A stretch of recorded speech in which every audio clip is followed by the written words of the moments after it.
수급자에게 필요한 급여를 적절하게 제공하려면 어떻게 해야 할까? 챗봇에 한번 물어볼까? 안녕하세요. 궁금한 점이 있으신가요? 수급자에게 필요한 급여를 제공하려면 어떻게 해야 하나요? 수급자에게 필요한 급여를 적절하게 제공하려면 먼저 욕구조사를 통해 수급자의 심신기능 상태와 욕구 등을 파악해야 합니다. 그런데 욕구조사를 어떻게 하면 좋을지 잘 모르겠어요. 욕구조사를 잘할 수 있는 방법이 있나요? 욕구조사 기록지 서식을 활용해보세요. 그리고 작성 매뉴얼도 있으니 항목별 작성 방법을 알아두시면 도움이 되실 거예요. 그럼 욕구조사 기록지만 활용하면 되나요? 욕구조사 외에도 낙상위험, 욕창위험, 인지기능 평가를 실시해 평가 결과와 욕구조사 결과를 반영하여 급여 제공 계획을 수립합니다. 그렇군요. 수급자에게 필요한 급여를 적절하게 제공하기 위해 심신기능 상태 평가와 욕구조사 방법, 그리고 급여 제공 계획서 작성에 대해 더 알아봐야겠네요. 수급자에게 필요한 급여를 제공할 수 있도록 응원하겠습니다. 급여 제공 계획도 중요하구나. 그럼 욕구조사와 함께 좀 더 자세히 알아볼까?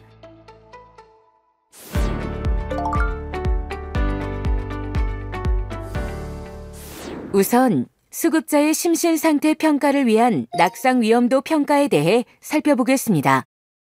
장기요양 정보 시스템 급여 제공 관리에서는 보바스의 낙상 위험도 평가를 전산화하였습니다.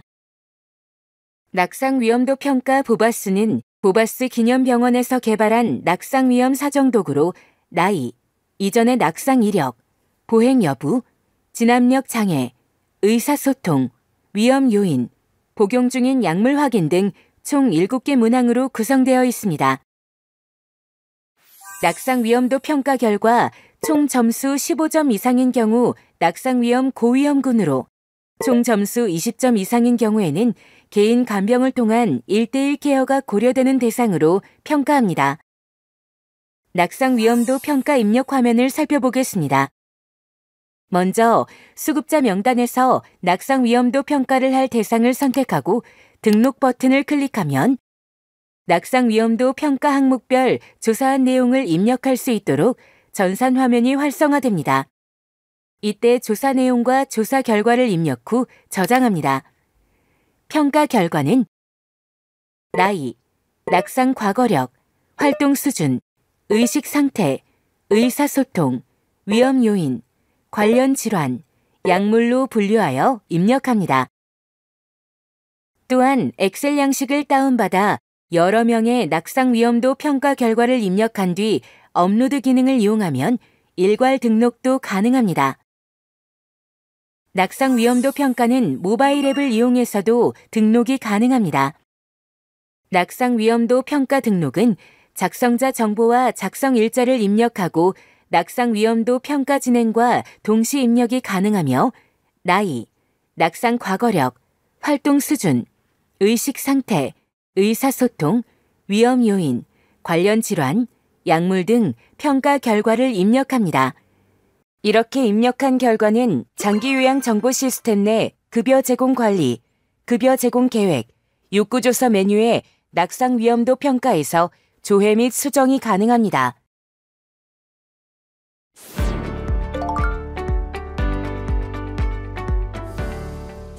다음은 인지기능 상태 파악을 위한 인지선별 검사에 대해 살펴보겠습니다. 인지선별 검사 도구로는 시스트를 전산화하였습니다. 인지선별 검사 시스트는 한국형 치매선별 검사 도구로 개발되었으며 13개 문항으로 평가 영역은 진압력, 주의력, 시공간 기능, 집행 기능, 기억력, 언어 기능으로 구성되어 있고 인지저하 여부를 선별하는 검사 도구입니다. 인지선별검사 시스트는 중앙치매센터에서 교육을 이수하고 검사를 수행합니다. 규준 적용은 생물학적 실제 연령의 만 나이와 학력 수준에 따라 규준을 차등 적용하여 진단검사 의뢰 점수 미만일 경우 인지저하 의심 대상으로 평가합니다. 인지선별검사 입력 화면입니다. 수급자 명단에서 인지선별검사 대상을 선택하고 등록 버튼을 클릭하면 인지선별검사 시스트 입력창이 생성되고 검사 내용을 입력할 수 있도록 전산 화면이 활성화됩니다. 이때 조사 내용과 조사 결과를 입력 후 저장합니다. 인지선별검사 결과는 진압력, 기억력, 주의력, 시공간 기능, 집행 기능, 기억력, 언어 기능, 진행 기능으로 평가 항목을 분류하여 입력합니다. 또한 엑셀 양식을 다운받아 여러 명의 인지선별검사 결과를 입력하여 업로드 기능을 이용하면 일괄 등록도 가능합니다. 인지선별검사 시스트는 모바일 앱을 이용해서도 등록이 가능합니다. 인지선별검사 등록은 수급자 정보와 작성자 정보, 작성 일자를 입력하고 인지선별검사와 동시 입력이 가능하며 진압력, 기억력, 주의력, 시공간 기능, 집행 기능, 기억력, 언어 기능, 진행 기능 등 평가 결과를 입력합니다. 이렇게 입력한 결과는 장기 요양 정보 시스템 내 급여 제공 관리, 급여 제공 계획, 욕구조사 메뉴의 인지선별 검사에서 조회 및 수정이 가능합니다.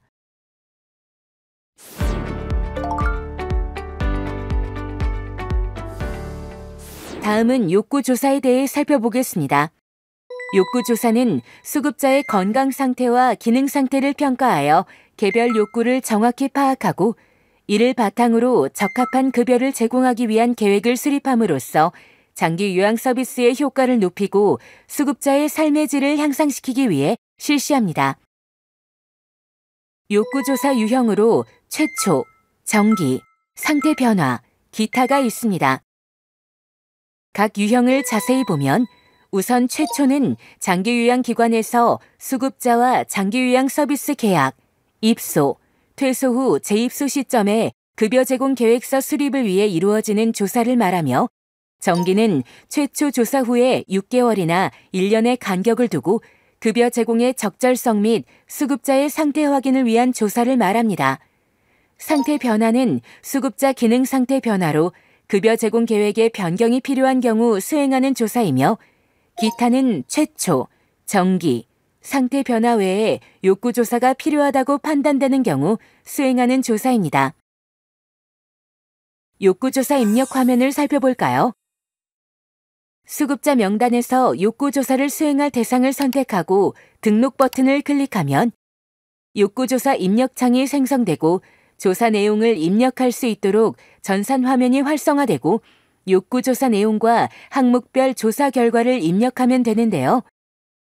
여기서 잠깐! 욕구조사는 PC 또는 모바일을 이용하여 입력이 가능합니다.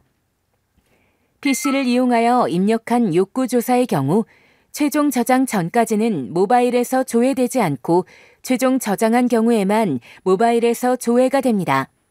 또한 모바일에서 임시 저장한 욕구조사 내용은 PC에서 조회되지 않습니다.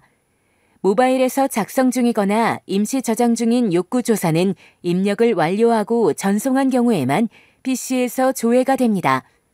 욕구조사 기록지는 PC에서 최종 저장한 경우와 모바일로 전송한 경우에는 그 내용을 수정할 수 없습니다.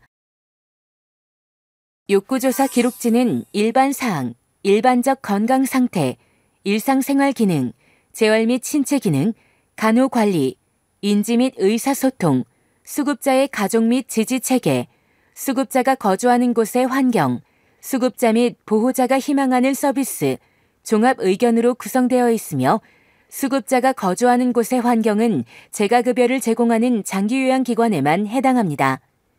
욕구조사 각 영역별로 조사 내용을 자세히 살펴보도록 하겠습니다. 먼저 건강 상태입니다. 일반적인 건강 상태를 기록하는 항목으로 보유질환, 복약 및 의료 이용, 구강과 영양 상태로 구분하여 각 세부 항목에 해당하는 내용을 체크합니다. 그리고 의견 및 판단 근거에는 각 세부 항목 체크에 대한 판단 근거를 작성합니다. 다음은 생활 기능 및 신체 기능으로 일상생활 기능 항목을 먼저 살펴보면 위생관리, 일상생활, 도구적 일상생활, 배뇨 기능 및 방법, 배변 기능 및 방법으로 구분하여 각 세부 항목에 해당하는 내용을 체크합니다. 그리고 의견 및 판단 근거에는 각 세부 항목 체크에 대한 판단 근거를 작성합니다. 생활 기능 및 신체 기능의 두 번째로 재활 및 신체 기능으로 근골격계 증상, 보행 상태, 지난 3개월간 낙상, 신체 기능 항목으로 구분하여 각 세부 항목에 해당하는 내용을 체크합니다. 그리고 의견 및 판단 근거에는 각 세부 항목 체크에 대한 판단 근거를 작성합니다. 다음은 간호관리입니다.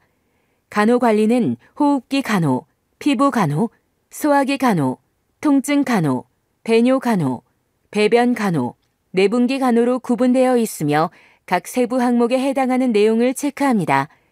그리고 의견 및 판단 근거에는 각 세부 항목 체크에 대한 판단 근거를 작성합니다. 인지 및 의사소통은 인지 기능, 행동 증상, 심리 증상, 의사소통으로 구분되어 있으며 각 세부 항목에 해당하는 내용을 체크합니다. 그리고 의견 및 판단 근거에는 각 세부 항목 체크에 대한 판단 근거를 작성합니다. 다음 지지체계 및 거주 환경을 살펴보겠습니다. 먼저 수급자의 가족 및 지지체계 항목은 주거 상태, 수급자의 지지체계, 현재 이용 중인 지역사회 자원으로 구분하였고 각 세부 항목에 해당하는 내용을 체크합니다. 그리고 의견 및 판단 근거에는 각 세부 항목 체크에 대한 판단 근거를 작성합니다.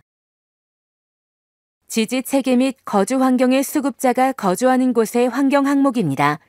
세부 내용으로 거주 층수와 생활 환경으로 구분하였고 각 해당하는 내용을 체크합니다. 그리고 의견 및 판단 근거에는 각 세부 항목 체크에 대한 판단 근거를 작성합니다. 희망하는 서비스는 신체활동 지원, 일상생활 지원, 기능회복 훈련, 인지관리 및 정서 지원, 건강 및 간호관리, 방문 목욕, 복지용구, 장기요양급여 외 희망하는 지역사회 자원으로 구분되며 이 중 수급자 또는 보호자가 희망하는 서비스에 체크합니다. 그리고 의견 및 판단 근거에는 각 세부 항목 체크에 대한 판단 근거를 작성합니다. 마지막으로 종합 의견란에는 욕구조사 각 영역별 수급자의 상태와 욕구를 종합한 총평을 서술형으로 작성합니다. 욕구조사 기록지를 입력하는 중 임시 저장을 클릭하면 욕구조사 기록지에 체크했던 내용은 임시 저장 상태에서는 수정 및 추가 입력이 가능합니다. 모든 항목의 입력이 완료되고 저장을 클릭하면 최종 저장에 체크가 되고 최종 저장됩니다. 최종 저장한 경우에는 수정이 불가하며 필요시에는 욕구조사를 다시 등록해야 합니다. 욕구조사 수행 방법에 있어 기본 원칙은 다음과 같습니다. 첫째, 욕구조사는 일회성 평가가 아니라 장기요양 서비스의 연속성에 따라 정기적으로 시행되어야 합니다. 둘째, 시력이나 청력이 저하된 수급자가 많으므로 충분한 시간을 두고 조사를 진행해야 합니다. 셋째, 수급자의 기능 상태는 해당 활동이 일어나는 상황을 지켜보고 조사하는 것이 가장 정확하므로 충분한 평가 기간이 보장되어야 합니다. 넷째, 노인 대상자의 경우 기능 저하를 노화의 자연스러운 과정으로 인식하여 먼저 호소하지 않을 수 있으나 여러 원인이 복합적으로 작용하여 다양한 기능 저하 양상으로 나타날 수 있으므로 체계적으로 질문하여 빠지는 부분이 없도록 하여야 합니다. 마지막으로 수급자가 스스로 답변할 수 있는 것은 최대한 수급자로부터 답변을 얻되 인지기능 저하로 기억이 정확하지 않을 수 있으므로 가족 및 보호자의 정보를 참고합니다. 단, 수급자가 답변이 가능함에도 불구하고 가족이 먼저 답하거나 답변을 가로막을 때에는 가족 및 보호자와 수급자를 분리하여 따로 질문합니다. 욕구조사는 모바일 앱을 이용하여 일반 사항, 일반적 건강 상태, 일상생활 기능, 재활 및 신체 기능, 간호관리, 인지 및 의사소통, 수급자의 가족 및 지지체계, 수급자가 거주하는 곳의 환경, 수급자 및 보호자가 희망하는 서비스, 종합 의견 등 입력이 가능하며 모바일에서 전송한 욕구조사 결과는 장기요양 정보 시스템 내 급여 제공 관리, 급여 제공 계획의 욕구조사 메뉴에서 조회가 가능합니다.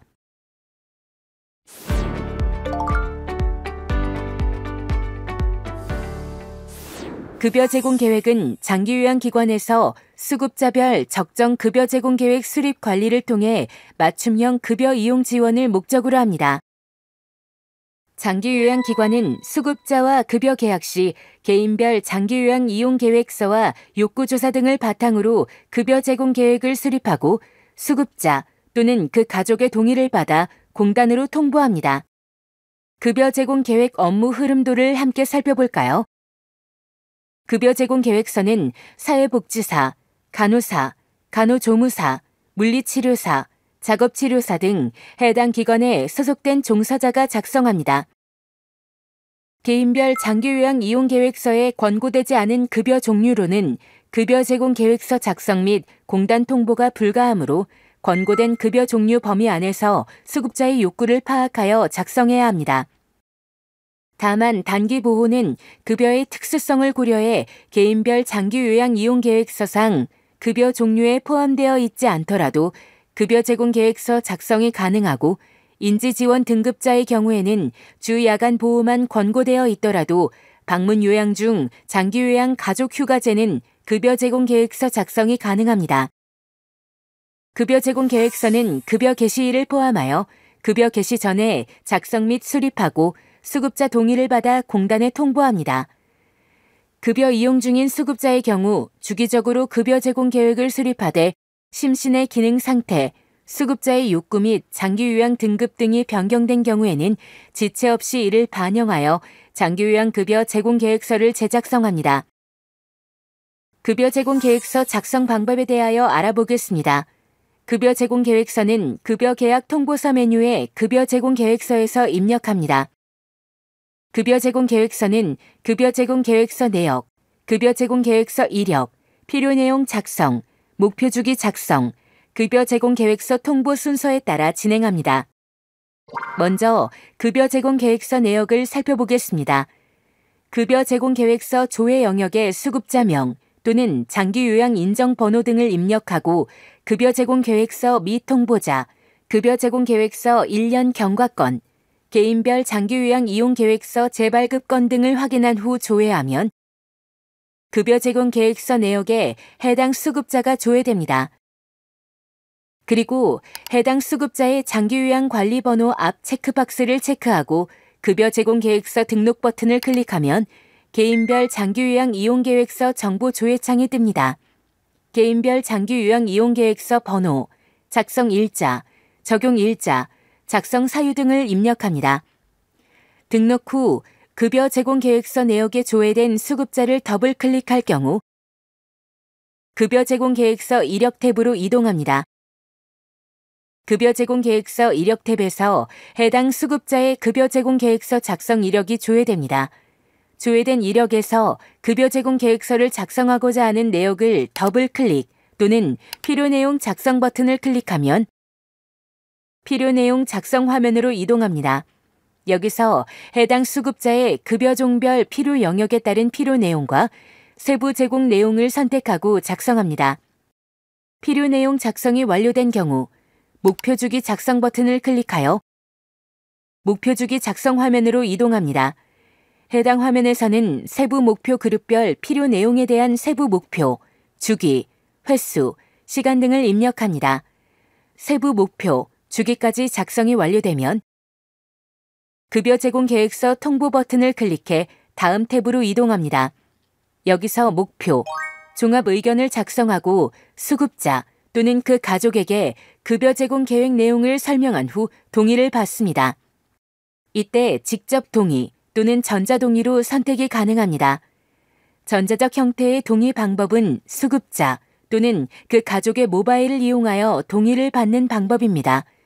급여 제공 계획서 동의 후에는 관련 내용을 확인하고 계획서 통보를 합니다. 급여 제공 계획서 모바일 동의 방법에 대하여 조금 더 알아보겠습니다. 먼저 장기요양기관에서 수급자 또는 그 가족의 단말기를 등록하고 등록된 단말기에 모바일 앱을 설치합니다. 설치된 모바일 앱에서 최초 로그인을 한 이후부터 장기 요양 정보 시스템을 통해 전자동의 확인 요청을 할 수 있습니다.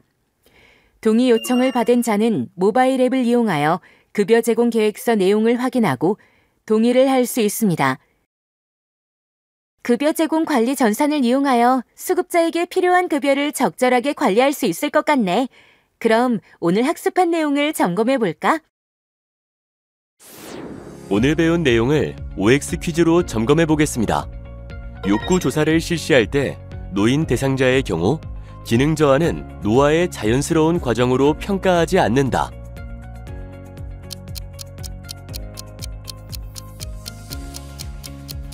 정답은 X입니다. 노인 대상자의 경우 기능 저하를 노화의 자연스러운 과정으로 인식하여 먼저 호소하지 않을 수 있으나 여러 원인이 복합적으로 작용하여 다양한 기능 저하 양상으로 나타날 수 있으므로 체계적으로 질문하여 빠지는 부분이 없도록 해야 합니다. 급여 제공 계획서는 수급자가 원하는 경우 개인별 장기요양 이용 계획서상 급여 종류와 상관없이 다른 급여 종류로 계획 수립이 가능하다.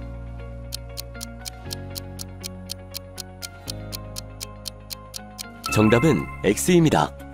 개인별 장기요양 이용 계획서에 권고되지 않은 급여 종류로는 급여 제공 계획서 작성 및 공단 통보가 불가하므로 권고된 급여 종류 범위 안에서 수급자의 욕구를 파악하여 작성합니다. 단, 단기 보호의 경우 급여의 특수성을 고려하여 개인별 장기요양 이용 계획서에 단기 보호가 권고되어 있지 않더라도 급여 제공 계획서 작성 가능합니다.